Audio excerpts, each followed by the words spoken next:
যত ভালো করেই রান্না করি না কেন, নিজের হাতে রান্না করার পর পোলাও মাংসটা আমি ওইভাবে ভালো খেতে পারি না, মনে হয় ঘ্রাণেই রান্না করতে করতে আমার পেট ভরে যায়।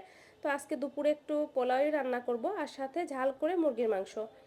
প্রায় ওই 1টার মতন বেজে গেছে।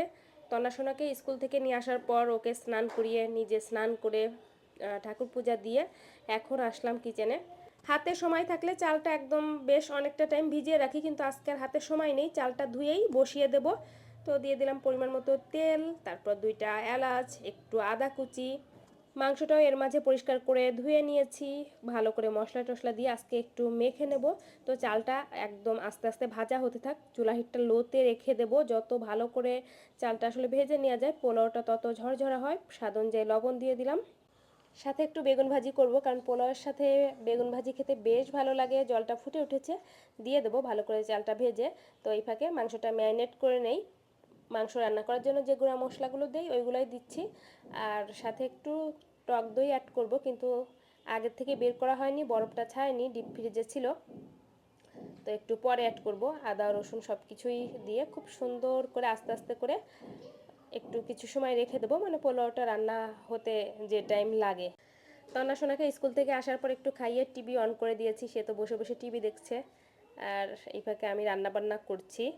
তাও প্রায় ওই 3টার মতন বেজে যাবে, রান্না কমপ্লিট হতে হতে খুব সুন্দর করে ভেজে নিয়েছি। আশা করি খুব ভালো হবে পোলাওটা, যদিও ভিজিয়ে রাখিনি, সমস্যা নেই। তো পরিমাণ মতো জলটা দিয়ে দিলাম। বেশিরভাগ টাইম আমি জলটা মেপে দেই না, দেখা যায় বেশিরভাগ টাইম একদম ঠিকঠাক হয়, এক্সট্রা পরে আর জল দিতে হয় না। তারপর যদি কখনো একটু লাগে, জল ফোটানো থাকে, ওখান থেকে একটু দিয়ে দিই, হয়ে যায়। একটু ব্রেস্তা করে নেব।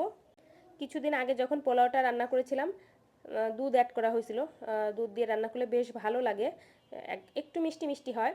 কিন্তু তন্না সোনা সেদিন আবার পছন্দ করেনি, মানে কয়েকবার মুখে নেওয়ার পর তার ভালো লাগেনি। তো আজকে বলেছি পোলাও মাংস রান্না করবো, ও বলতেছিল যে মিষ্টি ভাত রান্না করবো, আমি বললাম না।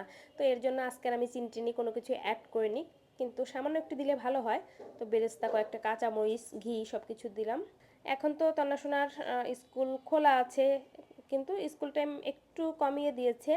আরও 8 থেকে 10 দিন স্কুল খোলা থাকবে, পরীক্ষা হবে, তারপর বন্ধ হবে।